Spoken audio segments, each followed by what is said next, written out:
Hello, my name is Peter Cinnamon, and you're very welcome to a podcast which is all about the Irish League, where we have another managerial change, and once again, for the third season in a row, it's Glenavon. Following 9 losses on the bounce and as many points off their nearest other team, the Lurgan Blues are looking for a new man to lead the side away from 12th and a long march towards potential safety. We ask, what went wrong for old boss Paddy McLaughlin, and have Glenavon been left behind by other more ambitious, read bigger spending, clubs in the top flight? All that plus your latest recaps and previews on this weekly edition of Kick and Match. Just when you thought we were going to have a fairly bog standard, review the games, look ahead to next week's games, and that'll be us done, the Irish League delivers. Lots to talk about, and this week it's in the company of proud Lurgan Blue, Davy Watt. Hello. Hello, David. I booked you for this before the weekend, didn't I? Yes, although, as always with these things, your timing is impeccable. I have been doing this podcast now for 4 seasons, and in that I have got a few traditions. I usually start the series by doing a big preview episode. I now have the quarter season catch up. I do the half season team. I also recap it all, and a part of my annual traditions, I'm really glad to have you here for one of the latest ones, and that is Glenavon changing their manager in the autumn. Now, it's come a bit earlier than usual, but the big news is, for the third season on the trot, Glenavon are looking for a new boss. What's different here in 2025 is that Glenavon are right at the bottom of the table. You're 9 points off everybody else. And after seemingly nailing this appointment 6 months ago and having your future all laid out, you're once again back to the drawing board. Sometimes a change of manager can feel like a chance to refresh. This probably feels a bit more akin to Groundhog Day now. Yeah, it probably does. I know at various times over the last couple of years, some fans have said be careful what you wish for when it comes to wanting certain managers out, and maybe other people were maybe unrealistic as to where we thought we were as a club and the type of managers we could attract, type of football we could play, and obviously in terms of the league positions we would expect. Others were fairly realistic in their assessments, but I think, to be honest, rewind 10, 11 months ago, there was one name on everybody's lips, and it was Paddy McLaughlin. But unfortunately, for whatever reason, it hasn't really worked out. It's difficult to put your finger on why. However, the what clearly is the worst start to an Irish League season by any team in 20 years, since Ards in 05-06, according to Marshall Gillespie. And he's the man to know. I'll take his word for it. Yeah, so I don't think anybody survives that. Doesn't matter whether you're somebody like Kai Hamilton, who was there before and had history with the club, and obviously has been one of our best managers we've ever had, or Paddy, who has done it elsewhere and it just didn't quite work out in his first full season, or what would have been his first full season. You don't survive 9 games, losing your first 9 games of the season. I don't think anybody does that.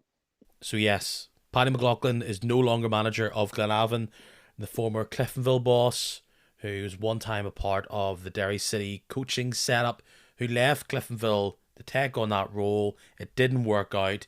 He was set up last autumn as pretty much the next boss in waiting for a number of clubs. Fans of Glentoran wanted him in this time last year. There was talk of maybe Coleraine was going to be his destination and full-time football. Carrick Rangers and yourselves were coming to a point where you change your bosses at similar times. Carrick go for Stephen Baxter, and many Glenavon fans thought that you had hit the jackpot with Paddy McLaughlin. He came in, he immediately stepped up the intensity of things with the club. He tried to change things around, went to 3 days training, and as we had seen over the previous seasons, there was a bit of an uplift, but then that very much petered out as spring came, and then the start of the season, well, it never really ignited. 2 goals in 9 games, and after 9 games, you've conceded 17, which isn't as bad as other sides, but you've got 9 points to claw back. And you've been unlucky at times, and there's been other times where you've been well beaten. But you had this after Larne and Linfield and a poor result against Crews where you needed something. You did have Portadown and Bangor in front of you, but clearly those in charge in Lurgan's believed they had seen enough and it was time for a new man. At this stage, don't know who that man is. We'll get in to who some of the rumoured people are. But for Paddy, it did start pretty well. It looked as though he had got a reaction. And as we'll get to, he was another change in style and attitude to your previous boss, who was Steve McDonnell, who was quite young. I mean, famously very young and was very tactics based. You moved to Paddy McLaughlin as someone who knew the league and was going to be able to draft in players who were, real quality, knew the league, Irish League players, but also was going to bring that coaching acumen that he had proven at other clubs. Yeah, I mean, for a lot of people, Paddy McLaughlin was seen as kind of the perfect middle ground, if you like, between Gary Hamilton's maybe more traditional 4-4-2, um, traditional Irish League style, and Steve McDonnell's, call it, more progressive footballing out from the back, that type of thing. People saw Paddy somewhere in between, a little bit of both. And as you say, it started off quite well. We had a few good results, a few unlucky defeats, and a few fairly decent signings on paper. But unfortunately, as we know, that's not where you play football. And it just seemed for a while that yeah, things were going to work out. It was a case of, right, we're back on track. We're going to push on. We're going to push back up into the top six, be that kind of disruptive team that maybe Dungannon were last season, especially because the likes of, for example, Crusaders and Cliftonville are themselves are going through transition times and all of that. So, and then people weren't sure how the full time element at Coleraine and their influx of players was going to work out. I think the problem that we've had was that he probably tried to do too much too quick. There were too many players coming in, too many players going out, too many changes around. Like, yes, it was probably easy to see that we needed to make those changes, but I think those things could be changed over the course of maybe 3 to 4 to 5 transfer windows. He was given a 3-year contract, so we didn't have to make all the changes tomorrow, today, yesterday. Maybe he saw that those needed to be done, but I don't think they needed to be done straight away. I think that's probably why things didn't work out, is because it was too much too soon. With him coming in, I still feel as though, because it was, 2 years ago, technically still, like the Gary Hamilton era, and after such a long tenure, loomed large. And as you say, there was question marks over how much he was going to change things up and how much McDonnell changed things up in his time in charge. And if you go to what I believe was his first game in charge against Portadown in late November, or at least it was the one that he had been announced beforehand. Now, you lose this game, but the team is Dean, Marshall, O'Sullivan, McKeown, Bernie, Ward, Snoddy, Malone, McDade, Campbell, and Duna. I think maybe 3 of those players potentially started or played some sort of role in the game on Saturday. Sometimes that can be a good thing, that can be a bad thing, but clearly on this occasion, your assessment and the assessment of many other Glenavon fans is that you changed up too quickly, and in the end, that's somewhat of the recipe for disaster which you've seen this start of the season. Yeah, I mean, don't get me wrong. There were a few of those changes were enforced in the sense that there were players out of contract who either Paddy felt that they need to move on or the players themselves need to move on. Um, and then, of course, we obviously have what's happened with Isaac Bird since the start of this season as well, with him going to Linfield. Um, I know Paddy wanted to keep him as part of his plans, but through one thing or another, he ended up leaving. Stuff like that, where some of those changes were needed to freshen things up, but on the other hand, some of them, and any manager lives and dies by his decisions, um, and the counsel that he keeps in making those decisions. I just think that it just didn't work out for a lot of those signings so far. Maybe they will under the new man when he comes in because they've been given a fresh slate. But it's difficult to see how some of those players are going to dig themselves out of this. I'm looking at the signings because it's a part of the narrative when any manager changes over, and there have been talk about how the final parts of the Hamilton team were almost essentially gone, bar some of the big ones in Malone and Peter Campbell and the likes. And I look at the outs, 20 outs I see here. Now, some of them are loans that have ended. And then I'm looking at almost double 15. figures in. Now, everybody wants bodies. Of course they do. But I feel like the last time I was talking about a side where they'd brought all these players in and it ended up working out was the Doolin Ports side from a couple of years ago.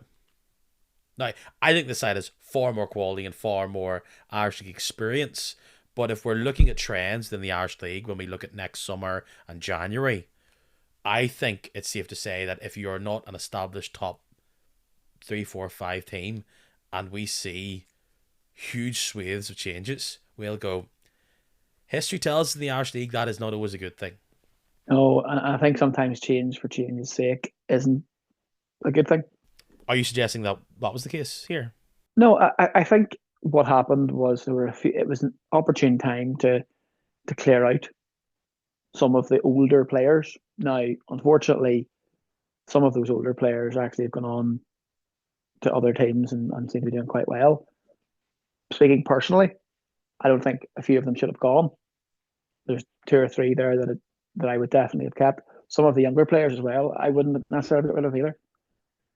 But when you're signing the likes of Harry Murphy, Kyle McLeod at centre half, then unfortunately there's no room for Harry Lynch. To give you an example, Highly touted signings going into September, I would say. I would say Murphy and McClellan coming into that back line were seen as young, ambitious, forward thinking signings in an area of the pitch where we haven't seen a huge amount of yes, young talent. and Harry Murphy did really well for us on loan from Glentoran last season. He picked up a couple of niggles, and it's been a bit stop start and hasn't really got a chance since.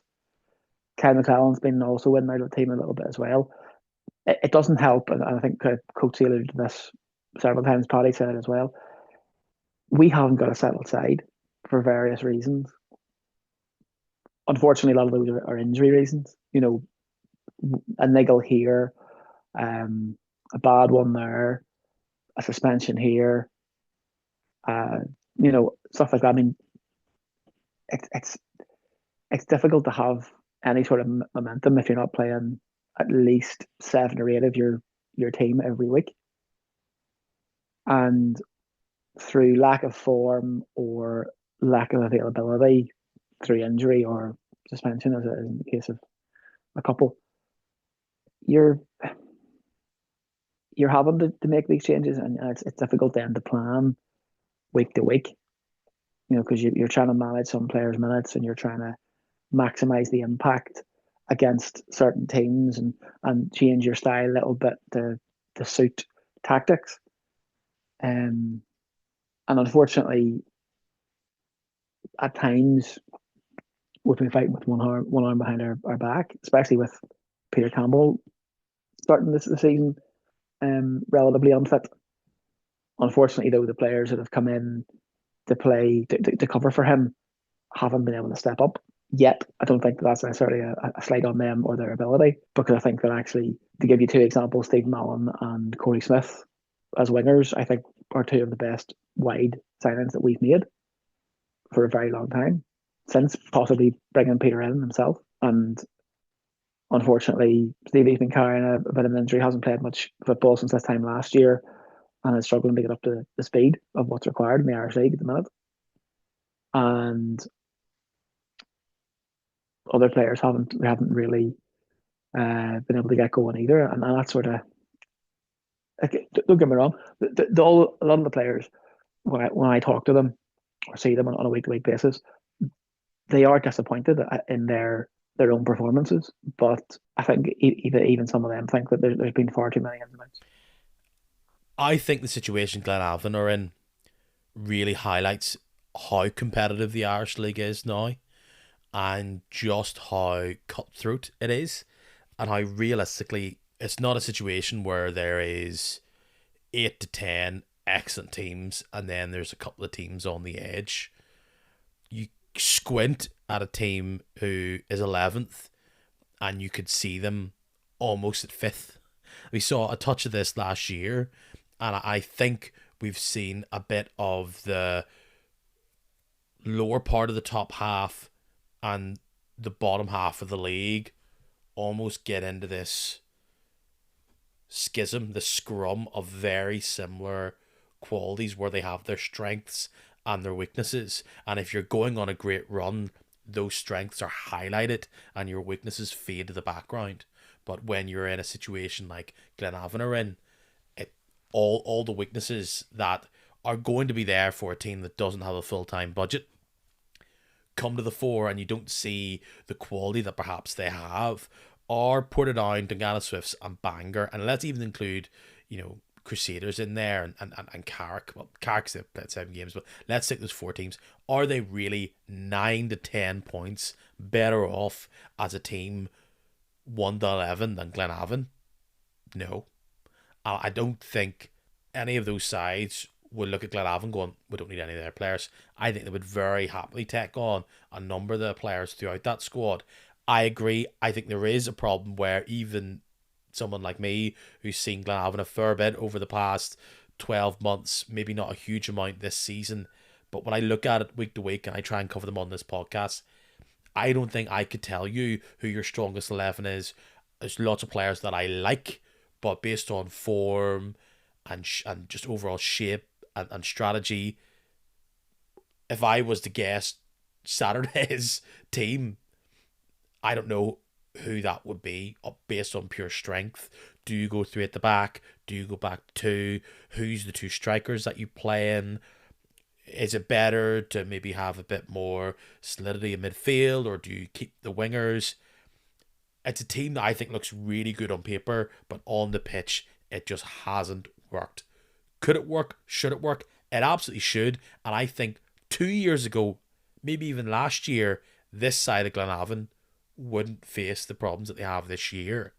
But in the same way where we saw a lock-all side almost scratch the top 6 on a good run and surprise people the season before last, they go into last season just a wee bit less good than the season before, standing still, maybe you'd argue, and they go straight to the bottom and are easy relegation candidates.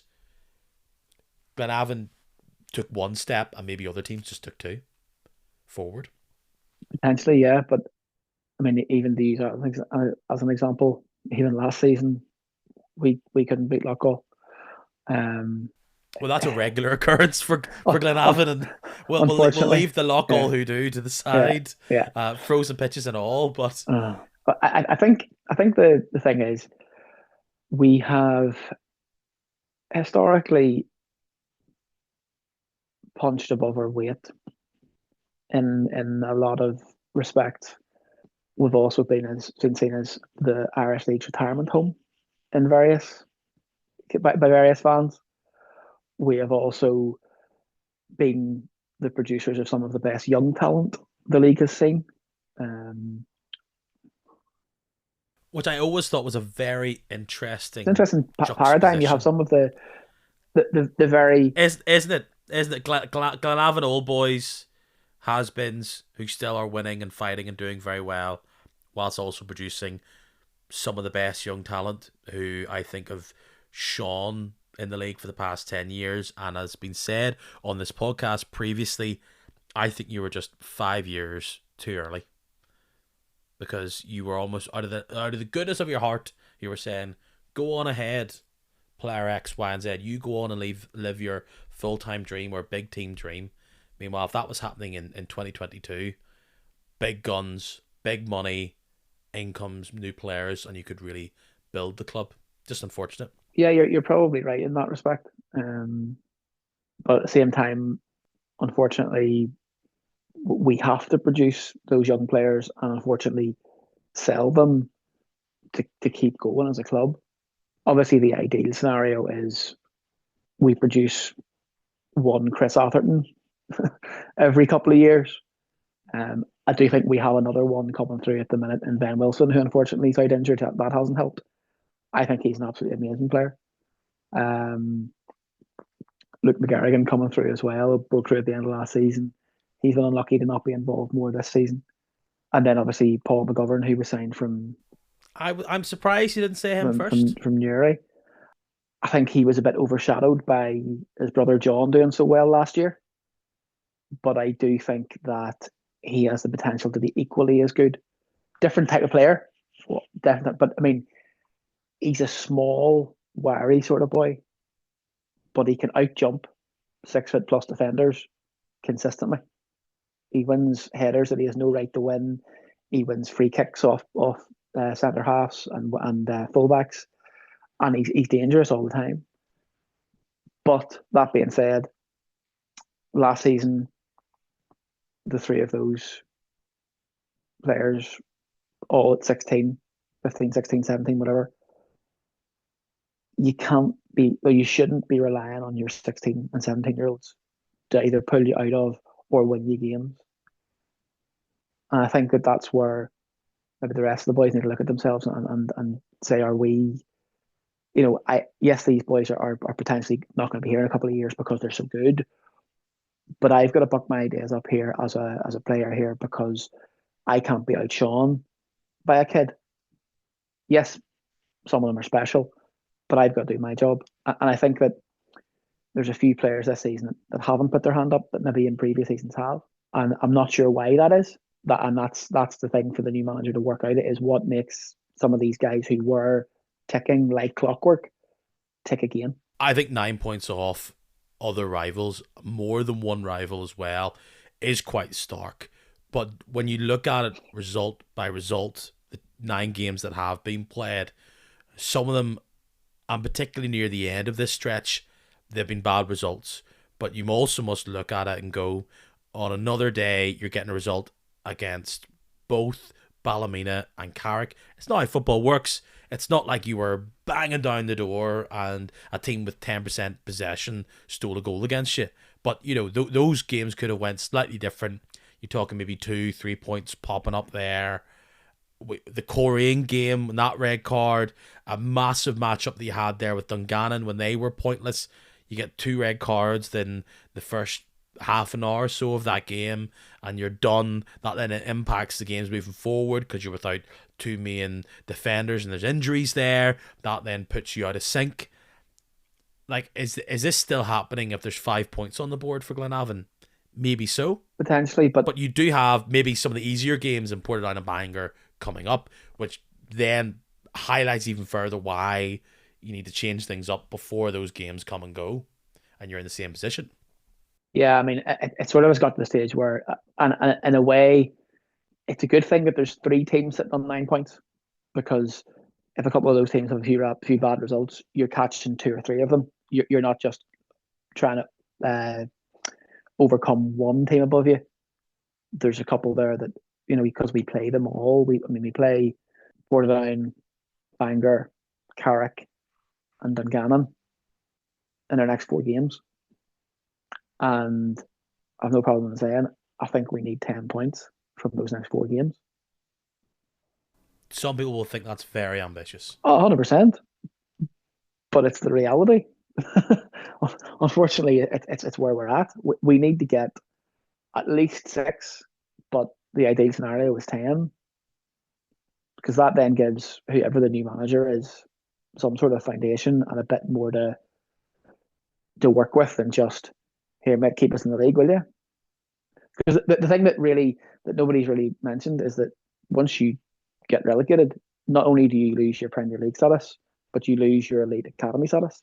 So then that stops the conveyor belt that we've had previously and exposes all of our top talent to other academies, which is disastrous because that's been our business model for the last 15 years since the academy was brought out. I know you wouldn't have said this a year ago, but do you think there's been somewhat of a inevitability around this in the sense that, and we don't know what the final result of all these investments are, on how suitable they are, what the stability level is of all these, but Glenavon have been very resolute in their attitude to how they spend money, trying to keep their nose clean, and as we even see with Corinne jumping ahead, full-time investment and all the rest, that there was going to come a day where without that external investment and maybe getting a bit of a luck on your side where you're getting your own 100 grand player being sold into often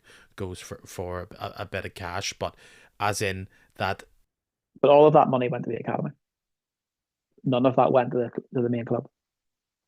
So that's another thing that people have to remember. It's just as that well. we've seen in the past few years, Portadown have been their own issues, but Newry come up and then they just don't get things together, have a bad start to the season, then they're toast.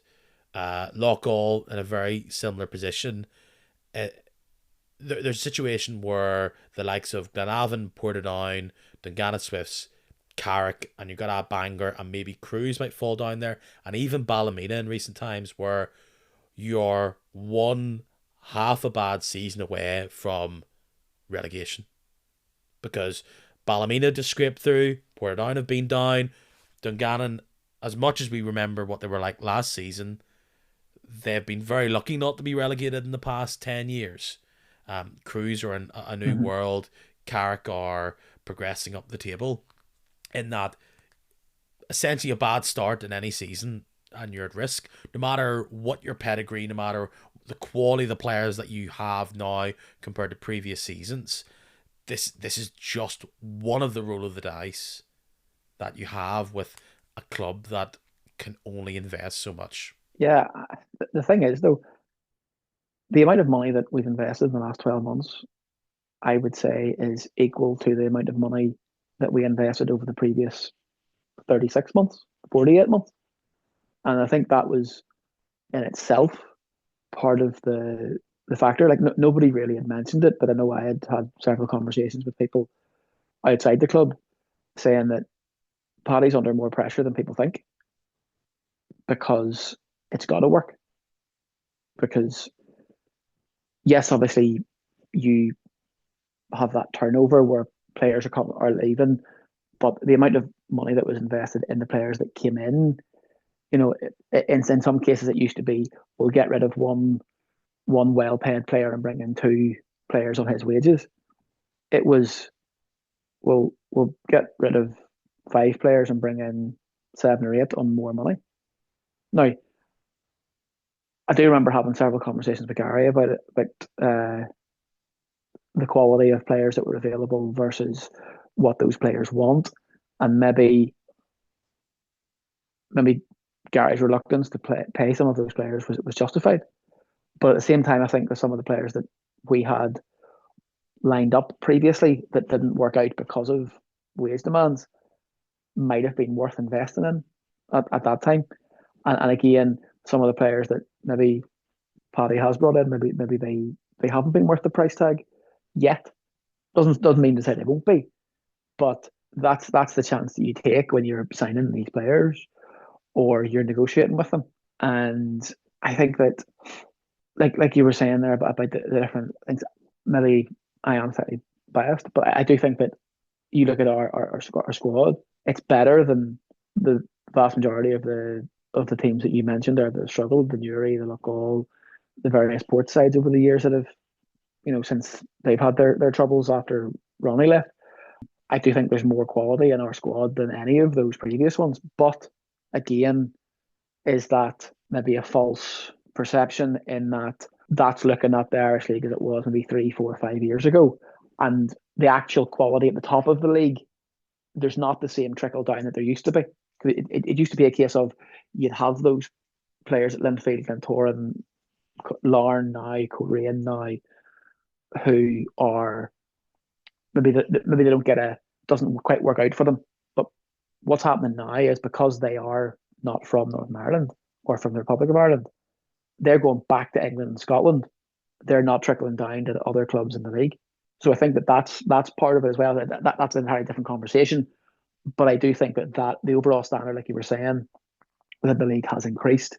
So we've got to then do that as well. And in the effort to do that, I think that's kind of where we've got lost a little bit as well. There's no one way to skin this cat in the Irish League. Look at even in some of your recent success when it comes to player recruitment. You've seen some previous successes from taking players near the end of their career at an older age profile where they can oftentimes either somewhat fail out on big wages, but Glenavon have fairly regularly, let's say 8 out of 10, you'll be able to get them and get winners that have continued that winning mentality and that fight and that bite and brought that into your squad. You've then been able to bring in players from lower in the divisions. Peter Campbell's a very good example of that, coming in through and being able to progress with him to the point where top teams, it's been rumoured heavily that Glentoran have been looking at him over the past few seasons. So you've been able to have success there. And then last season, O'Sullivan and Toure, we've all seen these young players come from Scotland, come from the League of Ireland, and they start 2 games and they're never heard of ever again. They became your 2 bright lights who, in the end, moved on to maybe Ballymena was at bigger clubs, but they got bigger contracts and didn't see Glenavon in their future. And you would say that maybe Crusaders got stung ever so slightly, that the diamonds in the rough that they were able to unearth, they weren't massively able to use them to benefit the club. The league's gotten better with that. When things don't go right, you have a bad patch, the team doesn't gel, it maybe doesn't work, it doesn't all flow together, you're in the situation for it. I wonder, and I'm almost suggesting it will happen, is that the situation Glenavon are in, and if it's safety and it's they're well saved by the end of the season, this narrative may change. But I imagine if there's clubs in January, next summer, they may be already having this conversation now, and there's a manager saying, "Look at Glenavon. I know you might think this is risky, but we need to take this gamble with this big wage or this unproven player." Or this player who might look like the legs have gone, but can get us that extra bit of juice to get us across the line at the end of the season. They might go, well, we'll have to do this now, because the strategy of trying to be self-sufficient, proficient, and financially sound, let's say, this season hasn't looked like the strategy that's going to lead to the promised land. Yeah, it's strange because it usually is the team that invests the least ends up at the bottom of the league. And if you look at the wage structures and the wage bills over the last 10, 15, 20 years, generally speaking, the team with the lowest budget, there's been, like you said there, Loughgall, surprised a lot of people with the football they were playing, but that was with a fairly established and settled team that they added a few names to. Another example of a kind of team who have bucked the trend would have been Ballymallard when they first came up. But again, in the first, within 18 months, they had lost Stafford, Key, and Curran, Andy Crawford retired, other boys like that. They then went down. But their wage bill, like Newry when they came back into the league, like Loughgall last season previously, was very small in comparison. And I think that's historically what happens. This season, though, I can say with a fairly great certainty, without looking at the figures and knowing anything about the figures, we do not have the smallest wage budget in the league, and that's where where it's been quite strange. Because in theory, we should be at least 3 places, 4 places above where we are, but it hasn't happened on the pitch. Whether that's through a lack of identity, whether that's through too much information changing too quickly. I know obviously losing to Ryan O'Sullivan were massive, massive losses. It was always going to be difficult to replace them because they didn't really cost much coming in, and we didn't get anything from them leaving, really. So they didn't really benefit us in anything else in the time that they were here, which is unfortunate because usually you'll have that kind of, and it's why a lot of our players, we spent this time last year when Paddy first came in January, most of our business was signing our better players to longer contracts so that I'll use Isaac as an example. I know he asked to leave, but Linfield came in. We were able to say, yes, this player wants to leave, but he still has 3 years left on the contract. Give us X pounds, please. And that's been the problem. Well, McLaughlin was given a long contract, potentially whatever it was, 3.5, to 3 years, and an agreement has been reached. The decision to be made. He's no longer part of the club, but many were theorising that perhaps that could have been an impairment on Glenavon making a call there. What has happened, and you're now looking to the future. Before we get into the who is going to be the next person, who's going to be suggested, has the past few seasons, and I know it's not just Hamilton when I'm talking about this era, but has it given the Hamilton era more flowers, more prestige? I know that comes with your late chairman, Peter McTeer, as well, but do you look back at that and go, the success there was excellent? We can all listen back to the podcast 2 years ago when I was discussing with whoever it was about Hamilton moving and the results weren't great. But as you suggested there was a lot of him and Han about Hamilton, and he could have maybe gone a season or two before he eventually did.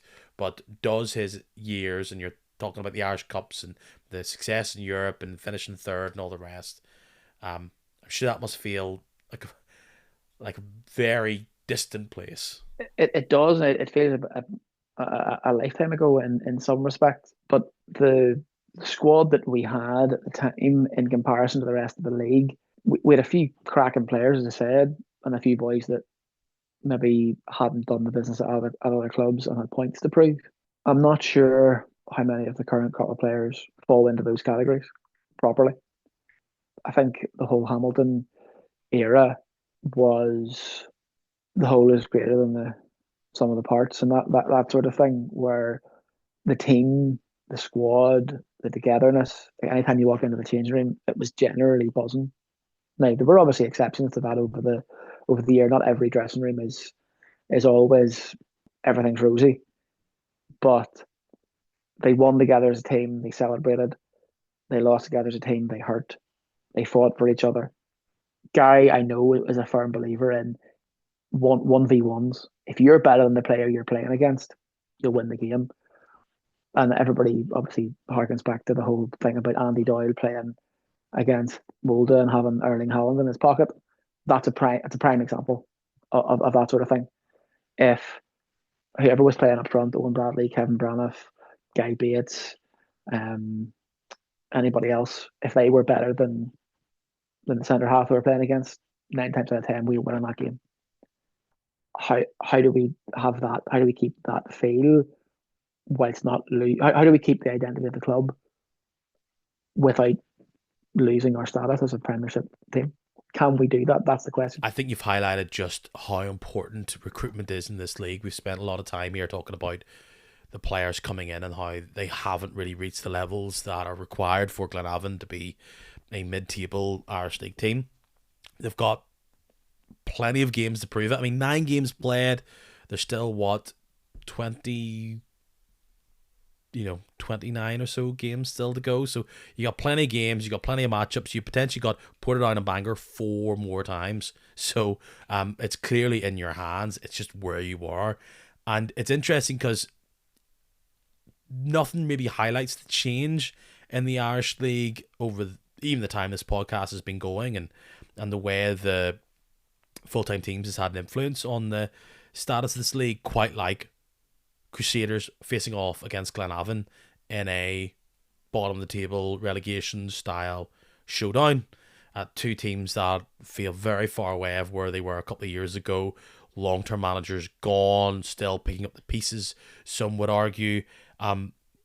Talking about that game as the killer blow for McLaughlin's time and his backroom staff time in charge in Lurgan, you needed a result, but you also needed a performance, and you got neither. No, like I was talking to obviously to Coatsy before, during, and after his interview, and the word that kind of kept coming up was sort of lackluster and pedestrian and that sort of thing, and that sort of sums up a lot of the play that we've had. I think I actually asked him in his interview, were we almost too deliberate in our style of play? Like it was very obvious from anybody sitting there, our tactic, our strategy, whatever you want to call it, was pass the ball along the back, centre half steps into midfield, fullback tries to come inside to offer a short decoy run, and the winger makes a run against the fullback, and the centre half has got to hit him. That's how we conceded both goals. Cruz picked that off and scored 2 goals because of it. And it would happen time and time again. We kept that and kept that and kept that. I think plan A hasn't worked at all this season. And on that point, you're on the back foot and you're trying to scratch around for plans B, C, D, and E. And again, to go back to what we're saying, through injury, suspension, and all of that, we haven't had those options because those players haven't had time to get bedded in, learn the philosophy, which is still quite new in itself. And I think that's where kind of that loss of identity. I think that's probably what I was talking about earlier, was the fact that Gary Hamilton's team had an identity. Even in the short time that Steve McDonnell was in charge, there was a bit of an identity around how he wanted to play football, probably because it was so different from Gary's. I just don't think that Paddy really had the time to do that because nothing that he tried seemed to work. And it wasn't for the want of trying, because I've seen him after matches and they dissected every minute of every game through a combination of different things. It just didn't work. No matter what they tried, it just did not work. You look at this side, we said near the top of the podcast there, 2 goals scored. The closest team to you in the goal scoring charts is Dungannon, who's scored 8. You have other teams that scored 10. Like, that is such a huge gap, not just in points. And you do have bodies there, but it just hasn't worked between McGovern or O'Connor or McDade or even, Lombardo. You brought a lot of players at the back. That hasn't worked either, be it shape, be it mix, be it just formation.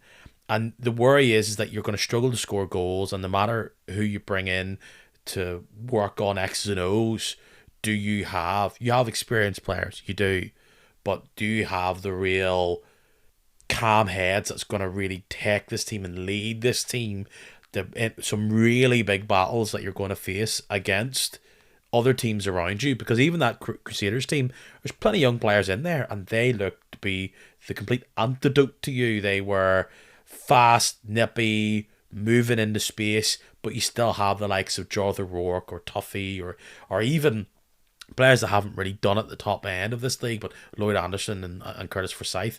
You do have McDade. Mal hasn't been around the club for a while. O'Connor, Barney McKeown, but it's not the same as the old heads that you had during the Hamilton era. Yes, all those boys have experience and they've been around a lot of clubs, but they haven't got the medals to show for it, like a lot of those boys had. Like, we signed Chris Lindsay, who won things at Linfield, Winky Murphy, Davy Rainey, Mark Farron, obviously had done well at Derry City. I don't think Gary would have had the success that he had if he didn't have the likes of Shane McCabe, Andy Kilmartin. I think that we have really lost a lot of our points and our goals from getting lost in midfield from different things. Again, it's hard to put your finger on exactly why that is, but we're getting overrun in midfield, and that's where the issue is because you suddenly boys trying to fight back, and all of that comes down to Sean Carlin burst onto the scene when he signed in January. He was amazing. Second half of last season, Jack Malone's been one of the better midfielders in the league over the last number of years. Both of those guys are struggling, and anybody else who's played in with them, um, this season again has also been struggling for various things. Whether it's Davy McDade dropping in and playing at a 10, Stephen Mallon has played in there at different times. Um, it just seems that everything seems to be a little bit too predictable. And you said there obviously about Crusaders, they've had to change their style because of obviously how the league has gone. No more so. And you just said there on Saturday, and Coatsy actually did allude to it as well quite a bit in his post-match interview.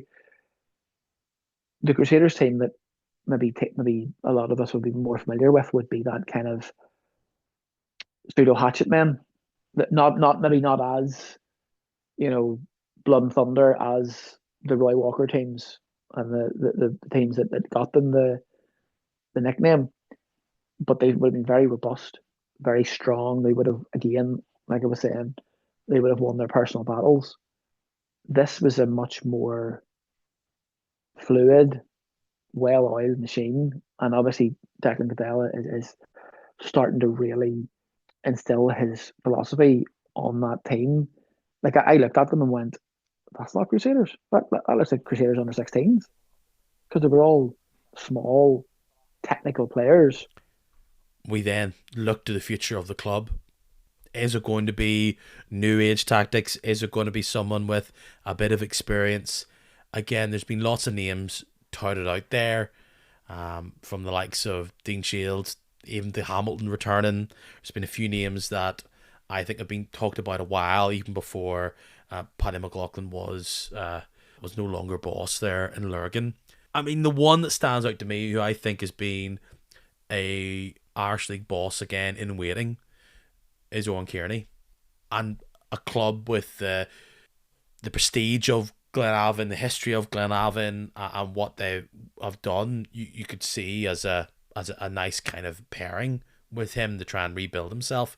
The issue is that the finances going to be there, and is this 9 points just too much, especially potentially off the back of what can happen over the next fortnight? For any manager that comes in, it's Like if I was a bit money on it, it's probably Owen Kearney, but again, it's based on just my own instinct.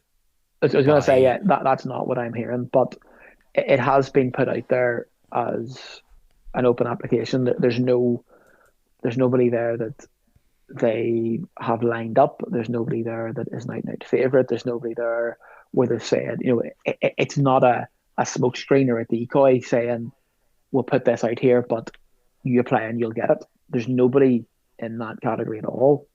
It's very much similar to what it was after Gary left. It was a case of like, whoever wants it, throw your hat in the ring and go from there. Because to reflect on Paddy coming in, he was swiftly brought in. The hot seat wasn't even cold before Paddy was brought in. Now, that wasn't to say that Paddy definitely wasn't lined up before Stephen. He was just a very obvious and Yeah, it was head and shoulders at that time above anybody else who was available. And I mean, I think if we hadn't appointed him on the Sunday, Lauren were potentially going to at least have a very serious conversation with him on the Monday. So that's what we have to remember. What was the caliber and is the caliber of Paddy McLaughlin, and I do think he'll end up in a fairly good job again, and he'll learn from his time at Glenavon, obviously as any good manager will. But anybody coming in, I do think, and I see why you would say Owen Kearney is a good fit. Because if I look at any former player who's gone into management, and if I look in general, a team will, in many ways, will reflect their leader's character and how they present themselves. If I look at Oren Kearney, he's a teacher by trade.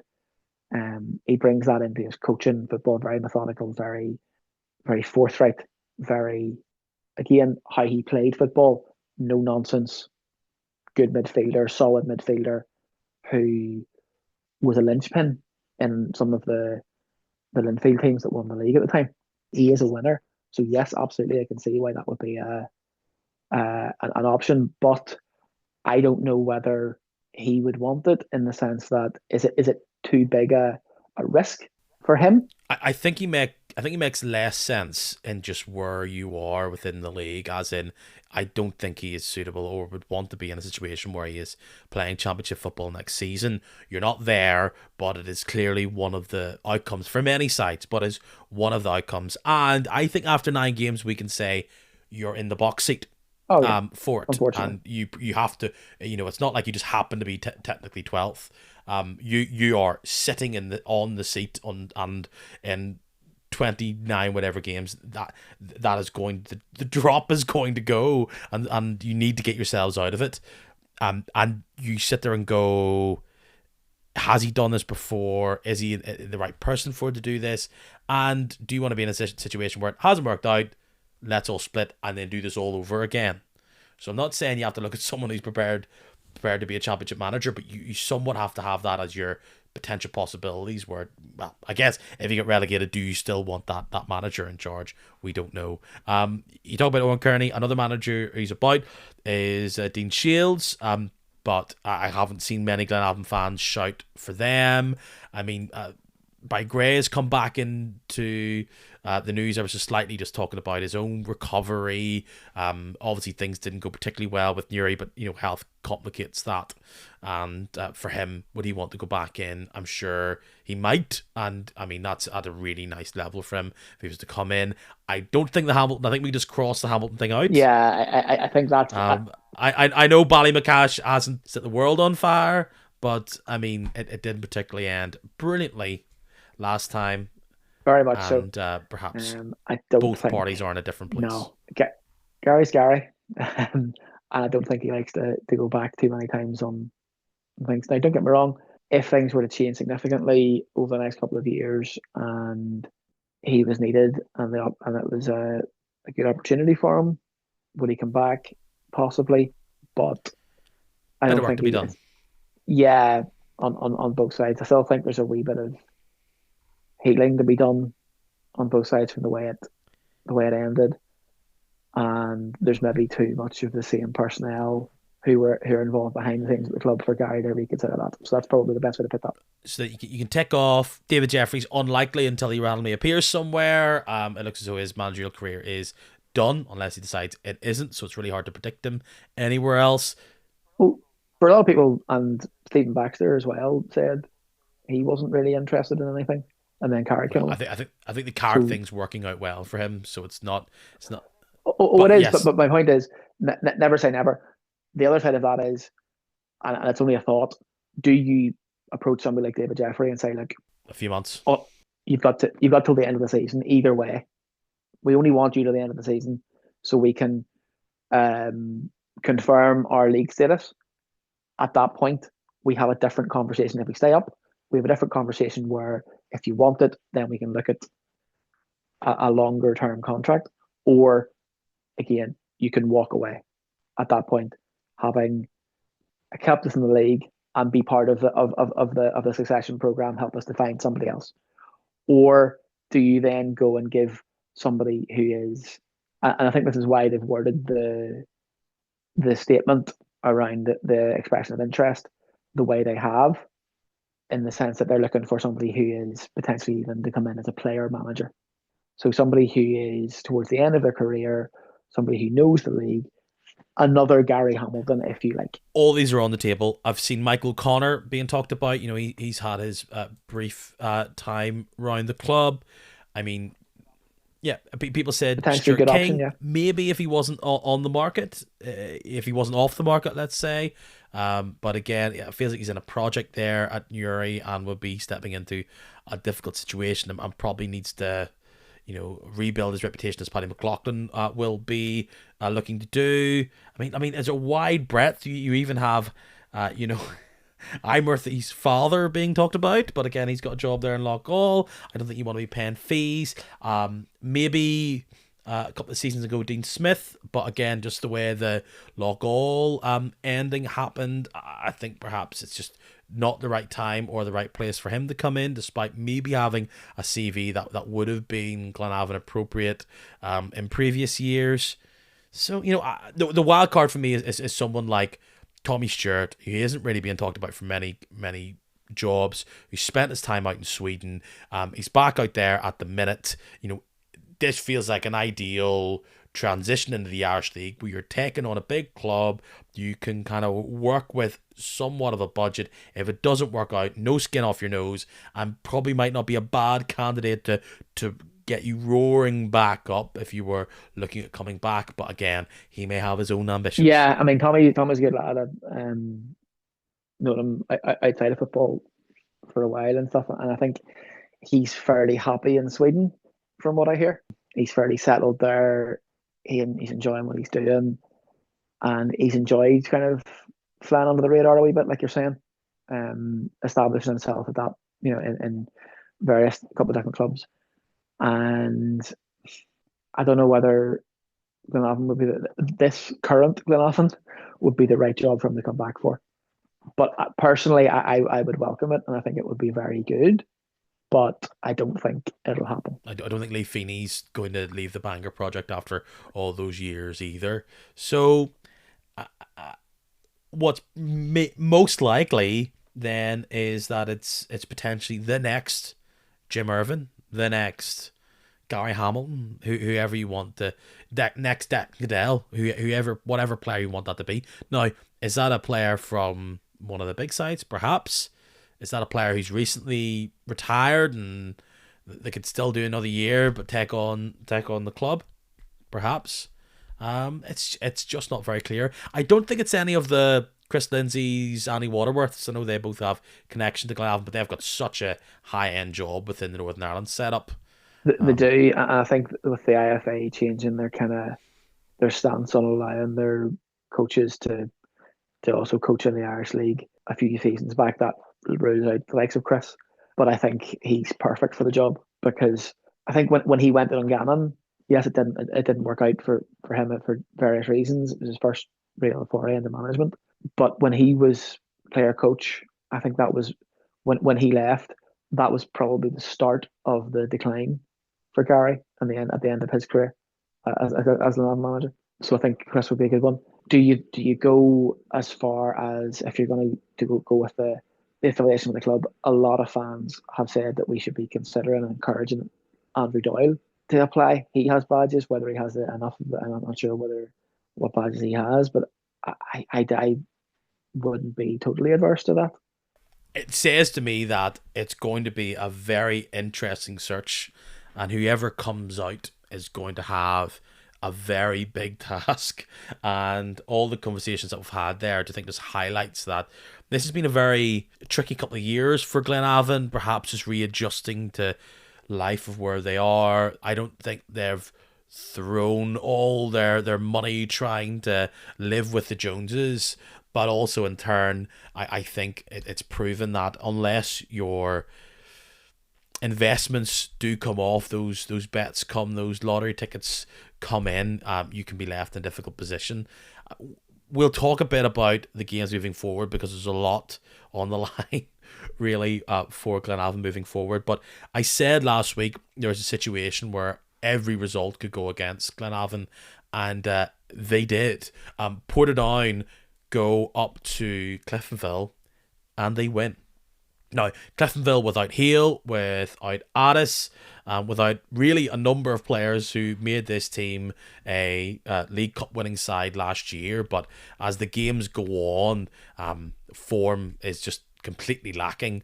And I had a wee inkling off the back of a really awful defeat to Bangor that perhaps you could see a bounce back result from Portadown. By all accounts, this was not a very pretty game, but Portadown take the lead. Then is a late header from Casey, looks to have maybe evened out a matchup of two not really great sides. And then as they go for the win, Portadown break away, snag all 3 points. Michael Clark talked about it being the first victory for Portadown at Solitude in over 10 years. Again, I think Portadown have shown that they are, and Cliftonville as well, is that they're both sides lacking quality, can maybe show up for 20 minutes, 30 minutes, can also completely shoot themselves in the foot in a very similar space of time. And you are looking at least from 6th to 11th, there is 2 points of difference. But it's a huge win for Portadown, and a malaise-inducing one for the Reds, particularly at home. Yeah, I mean, Solitude has been a fortress for Cliftonville consistently. Even if you go back for as long as I can remember going there, I can only ever remember, for example, Glenavon having won. We would have been happy always coming away with a point. Went there once in a playoff and beat them, and that was completely out of the blue. Every other result, every time, no matter who you are, you go to Solitude, the crowd are right on top of you. The noise is there. They play typically good, expansive, technical football, and I just think Portadown maybe outfought them. They caught them on a good day, like you say, with the likes of Hale not there, and that probably helped. Johnny Addis is a very, I think, underrated defender in this league. He's a proper Irish League defender, but he can also play a wee bit of football, and that's kind of where a lot of Cliftonville's typical outballs are. Take him out of the scenario, take out Hale, making things thick in midfield. It was a good opportunity for Portadown, and they took it with both hands. Yeah, it's kind of the good parts that we saw last season with Portadown, kind of just attacking and counter-attacking and kind of making the most out of the few chances that you have. Huge 3 points for them, makes it 9 points. You then look up to Ballymena, still, even though the embers were slightly fading in the glow of beating Linfield, and they lose to another team that was on 6 points, Dungannon Swifts. And Ballymena just looked to be this season's consistently inconsistent team, where they struggle to score goals but can make it difficult against a good team, and then completely mess it up against a team who's struggling. Saying that, that's 3 wins out of 4 games for the Swifts, who have shaking off that really, really bad start. All kick-started thanks to a victory against Glenavon, but that's 2 wins on the bounce, and Junior looks to be this bright spark up top. This is helping everything connect at the moment. Yeah, it was always going to be a case. You get rid of, or you lose, sorry, not get rid of, you lose your talisman. Don't get me wrong, again, Dungannon were more than just John McGovern up front last season, but it just obviously took him a while to kind of to adjust to that, having a different focal point up front. I think Junior, when he was at the Glens, didn't really get a fair crack of the whip. I think most people will agree with that. His performances were hit and miss. Was it the pressure of playing for a Glentoran team? Was it the fact that it was his first Irish League experience? And now that he's with Dungannon, maybe there's a little bit less pressure on him as such. With you don't have 1,000 screaming Glens fans on your back every week if you're not performing. You have a couple of hundred Dungannon fans who are equally as passionate. I will add that in there, but it's a different challenge for him. Maybe a different style of play. It's more through him, and he's more guaranteed the minutes, and therefore that in itself for any striker breeds confidence. It did surprise a lot of people when Dungannon maybe did have the faltering start that they had, but I'm not surprised to see them back firing again, because they didn't really have too much of a change in their personnel from last season, and their football is the same, and they're outplaying teams that on paper they absolutely no right to outplay. It's really interesting with Ballymena because they've got 13 points. They're 5th. They're the best of the rest outside of our now or soon to be locked in established top 4. But if you were to take away that Linfield victory, they would be sitting on 10 points, just that 1 point above the Swifts and the Ports and Bangor. Now, Bangor have game in hand, Carrick have 2 on 10, so maybe Carrick are the best of the rest, but it's really interesting that pretty much between 5th and 11th at the minute is a victory or a draw here or there. So we'll sit back. I don't know if it's concerning about Ballymena, but my goodness, they are a hard watch at the minute. We knew that going into the season, but just don't seem to have a real flow going forward that's being able to penetrate teams. And when you go the goals behind that they did against Dungannon, they're going to lose out. And they're not particularly great at home this season either. With Bangor being the surprise package, I think anything but the result on Friday night was going to be the shock of the season. But, Linfield go away from home on a Friday night and they go through the gears and get the result. I think this is exactly what Linfield need to be at. Just nice, simple, boring wins where they score early enough in the game that they're not sweating with 20, 15 minutes to go. Yeah, that's the way Linfield seem to be doing it under David Healy. They've got that assuredness, obviously, with Chris Shields getting injured last week. Oh dear, having to play Jimmy McGrew in centre midfield again. What a conundrum to have. Do you play somebody like him or not? They did it last season, got out ahead. We all talked about how it would always be a case of could they maintain it and could Lauren play catch up. They didn't even get close really in the end at all. And I'm not sure Linfield are doing what Linfield do best and being consistent. I think Linfield have also finally worked out how to play properly with Fitzpatrick. Obviously, Kieran Offord is a good foil for him as well, and the fact that he can play anywhere pretty much across the three and behind Fitzy or up with him kind of helps. Linfield take their chances. They're clinical in every area of the pitch. I said before the ball was kicked, I think that they'll still be the team to beat this season.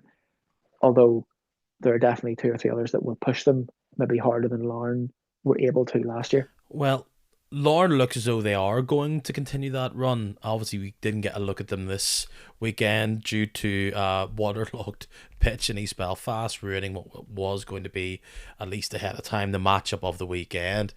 What is there to be said? We've talked about games at the Oval being cancelled for this very, very reason.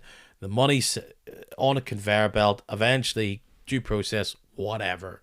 We move on from that and looking forward to that down the line. But that would have been a cracking, tasty game on offer on Saturday. If that did go ahead, that meant Linfield, they had to win. Coleraine, they have a tricky home game against Carrick Rangers. Can they bounce back from the loss against Glentoran? There was shoots of despair because Carrick get the goal early on within the first half. 26 minutes, Ram Wade kind of breaks through after not particularly firm defending at the back. He just do not deal with the long ball and he's able to knock it past the keeper. But Coleraine, they were calm and they were able to play their football. They knew they had plenty of game to go and they have had their wobbles, but we expected that from this team. And I do think I've highlighted and probably shined them up too much compared to other sides, but just look at that second goal, that winner for them. Just the ability on the ball is unlike any other side at the minute in the league. Nobody else really consistently certainly in the way that Coleraine were able to go and sign players from the other clubs around them. Yes, like any side, they are struggling, certainly with the amount of players they brought in to get them to all click together, like I've said about several teams. But I think that the quality of those players as individuals and the fact that they have so many individual match winners in that squad, that's what will paper over those cracks until they're properly established. And I think that was evident at the weekend. Well, based on that game on Saturday, I think it further establishes that this start of the season for Carrick, they're holding firm to being hard to beat, tricky going forward, and from your perspective, I don't know if they're really going to be in the conversation at all Now, they could go on a stinking run, but it doesn't look as though they're going to be in the conversation, particularly with those games in hand. They they look as though they've got a draw away to Glentoran. It could have been a very different result there on Saturday, and you just think they're going to continue to pick up wins against some of your rivals, even maybe yourself, as they have done already, and they've already amassed enough points as we approach the first turn around playing everybody. I know they've got to do it twice more plus the split, but they look like they've got enough about them that they'll hang around mid table. Yes, there are definitely, I'll say, there are definitely three worse teams in the league than them. Of course, unfortunately, at the minute, Glenavon are one of them. So I do think that they will be there or thereabouts mid table come the end of the season. Stephen Baxter has got a hold of them, steadied the ship. Baxter has done it at Carrick, probably with a lot of the same players that were there in the Sure King. A couple of additions, a couple of outgoings, but large parts tweaks rather than wholesale changes. We look ahead to this weekend and a couple of big games. One just massively stands out. It's unlikely that there will be a new manager standing in the opposition dugout at Shamrock Park on Saturday, but hey, can be a very long couple of days here in Irish League football. But I mean, it was just written this way, wasn't it? They've got 9 points. A victory for Portadown would make it 12. These derby games, form can throw out the window. And if you had a chance to take all that form from this season, set it in a pile and set it alight, now is a great time for that. I'm sure the nerves must be absolutely through the roof, because as much as you can have a big swing with a victory here, any other result besides that is just going to aid what looks to be one of your biggest rivals this season. And it's a big fortnight, as we said. It's Portadown this week and it's Bangor next. Yeah, I mean, right now I'd probably take a point. I don't always say that going in the Mid Ulster Derby. They are very cagey affairs, but I mean, I think the reason why the board took the decision that they did to part company was because they didn't really want to go to Shamrock Park. I mean, I know if I was on the board, I certainly wouldn't want to go to Shamrock Park and then have that hanging over you saying, "Oh, well, we were the ones that got your manager sacked." It wasn't. It was the straw. It would have been the straw that broke the camel's back, but it still has that potential. Will there be a new manager bounce? Possibly. A lot of things are going to change. That depends on who is going to be in the dugout, who's going to be taking training this week. All of those things are very much up in the air, but that just shows you how drastic things have got. That there was no immediate plan. It was just a case of, like, we need to damage limitations straight away, first and foremost, and then build. Having said that, there have been a few Portadown fans who have suggested to me that if we'd have won on Saturday, it might be squeaky bum time for Niall Curry as well, which is It would drag a rival towards you, because that's 6 points. yeah. Like there's really big rewards, but there's really big rewards for them if they're to win. I think from that, the other side of the fence, that might, maybe, would you say, would they take control? Like, to keep that 9 point gap is big. I would say if Portadown win there, and again this could come back, I think there's one prong in you, right? We're not even close to sticking the whole fork in, but there's just one prong has pierced, because it just comes at a time where you can't give sides like that the opportunity just to have that big swing. However, we do need predictions. I'm going to ask you for one as well. I'm going to say this is 0-0, 1-1, and it's two of the worst teams in the division who are struggling to score. Portadown are yet to have a clean sheet by virtue of losing all the games. So is Glenavon. So you know what? It's 5:30. Maybe the entire league should turn up, and it's going to be a 6-6 all-timer. Yeah, and maybe it'll hark back to some of the big games in the 90s where there was threes and fours and fives scored at both ends regularly. At least there's something on the line in this one. I guess there was a lot more fun things on the line last time.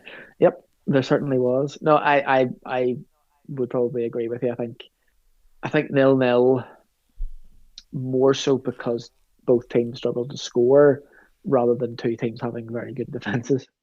It wouldn't surprise me if, because of that, there was a bit of frustration that spills out onto the pitch. Yeah, big time. I just think if there's a victory for either side, it's a season defining victory for either. So when I talk about games like this in the Irish League, I rarely see when both teams, a loss is crushing, a victory is season defining.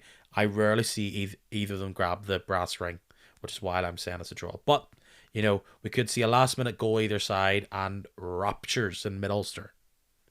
Let's hope it's a blue one. We'll stick around with Saturday. Bangor host Coleraine. Look, that every game a Bangor's got to be tricky because I think they've shown that they can sit in, but in turn, I think Saturday afternoon, Coleraine back up and running. It's the 2-3-0 victory that everyone's going to predict for Coleraine. glad you gave us that one. No, I think maybe that early season bounce that Bangor had, that the thrill of being promoted back to the Premier League is probably starting to wear off a little bit. I think that teams are now starting to be able to play against them.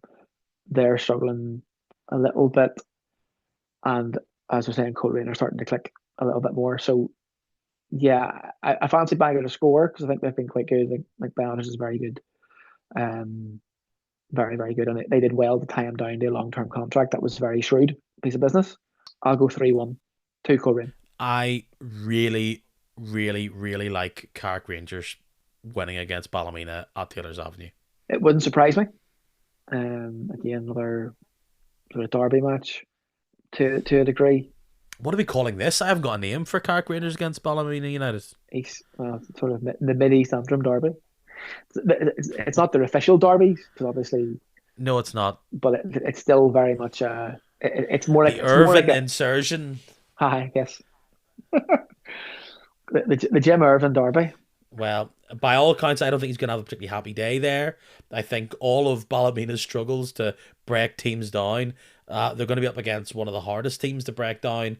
And as much as I think their back line is sturdy enough, perhaps not as thrilling as others, Wade getting a goal, that's handy. I've said many times this podcast this season, Gibson's got his shooting boots. I think they will snatch a goal or two against Ballymena, and I don't think Ballymena will have more than one in them. So 2-1 Carrick.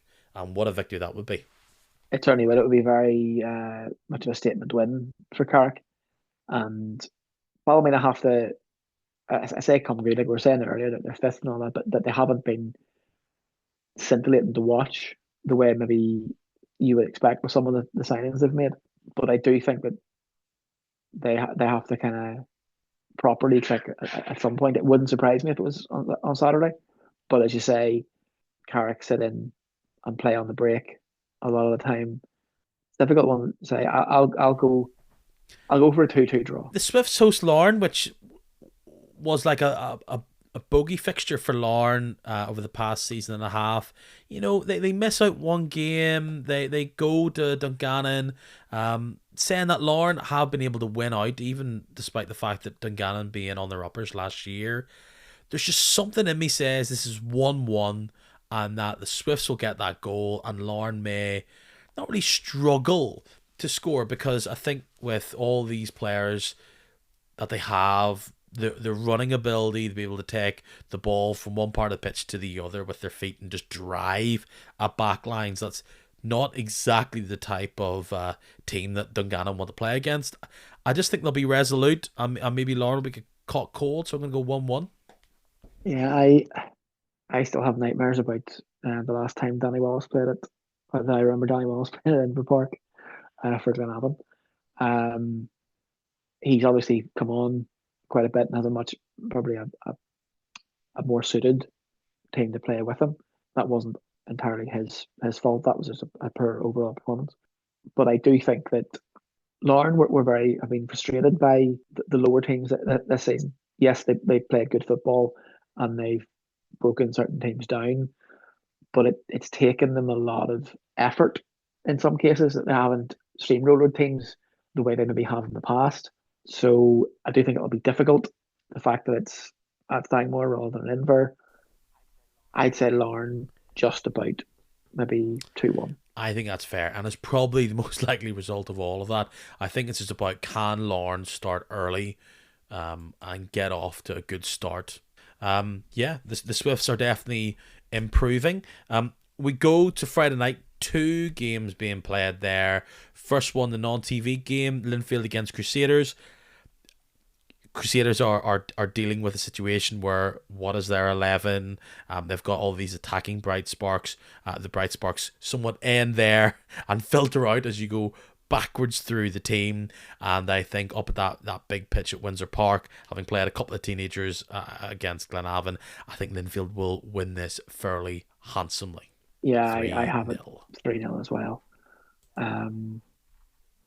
Crusaders definitely still obviously rebuilding under Goodell, and as I said earlier about them getting a new identity, a fresh identity. Linfield have that fairly well established under David Healy, and the way they've played again weren't at their best against Bangor, but they're certainly when they're on the ball, they're, as I said earlier, they're clinical, and I think 3-0 wouldn't be a big surprise. And then finally, can Glentoran get back to Wes after that week off? I'm thinking that Lauren's going to have a slight trip up going to Stanmore Park. Will it be the same for Glentoran going to Cliftonville? No, I think Glentoran are going to win this 2-1. Yeah, having seen Glentoran a couple of times this season, they are definitely much more. They're probably doing like I was saying about Larne blowing teams away. They're certainly much more like that. They play good football.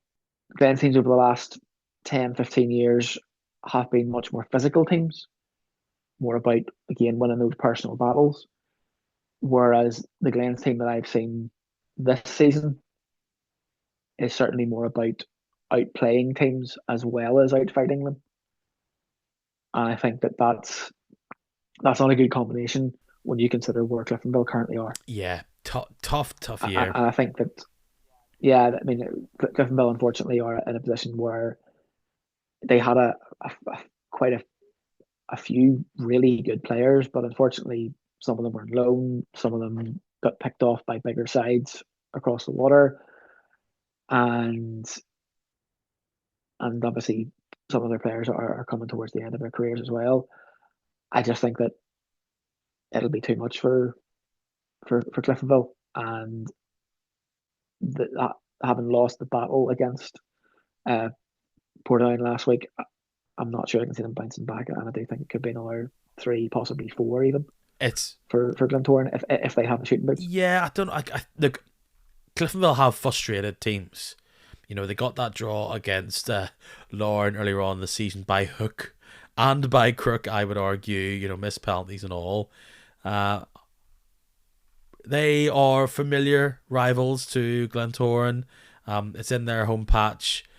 But I just think on this occasion they can maybe try and lock it in, and they could get a draw. Wouldn't be totally flabbergasted.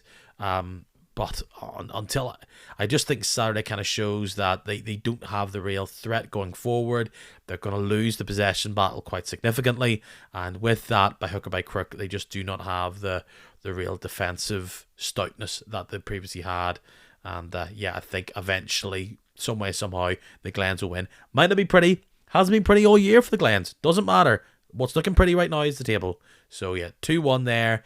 One thing I'll say for Reds fans is that while all this takeover chat is not sparking joy at the minute, let's reflect upon where Coleraine was this time last year as their takeover got stuck in the mud and seemed to drag ever so slightly, even though it had went through. Where was the investment, etc., etc. So it could all change. It could all move. And I would also say at the start of the season, we did expect this to be a down year for Cliftonville, but they could bounce back.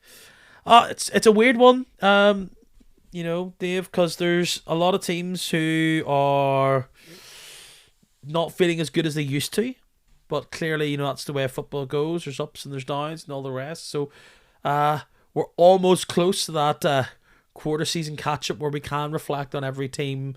Your boys have 2 games to change their own narrative ever so slightly, but no matter what, they'll be bottom for 3 weeks at least. So we'll see how that goes. But I appreciate you coming on. I think one of the strengths, or at least what some people tell me they believe some of the strengths of this podcast, is the ability to bring on a wide berth of people from throughout the league, give their own perspective, and I think you've delivered the Glenavon chat with bells on, and there'll be plenty of people giving your takes, your opinions, your insight off as their own at games up and down the country over the weekend, I reckon. So enjoy what I'm sure is going to be, if it's win, lose or draw, not a particularly enjoyable experience for the 90 minutes of the game. Just, I'm sure, fingers crossed for yourself, you'll want it to be a happy one afterwards. But Dave, until next time, thank you very much, and I'll chat to you soon. Thanks for having me. Cheers, Peter. I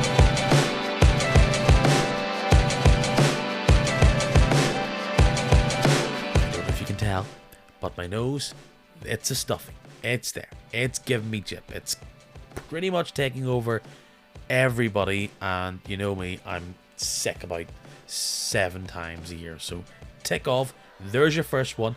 I won't complain about it, but it's starting to sound like this is what I normally sound like. If you want to check out what I normally sound like, not this, follow the podcast, because there's other episodes like this, like interviews with Michael Carville, a big recap of the NI Football Fund, lots of good stuff. As you can tell, you're on the player already, whatever it is, Spotify or Apple Podcasts. If you're there, hit follow, hit subscribe. It's free, it's easy.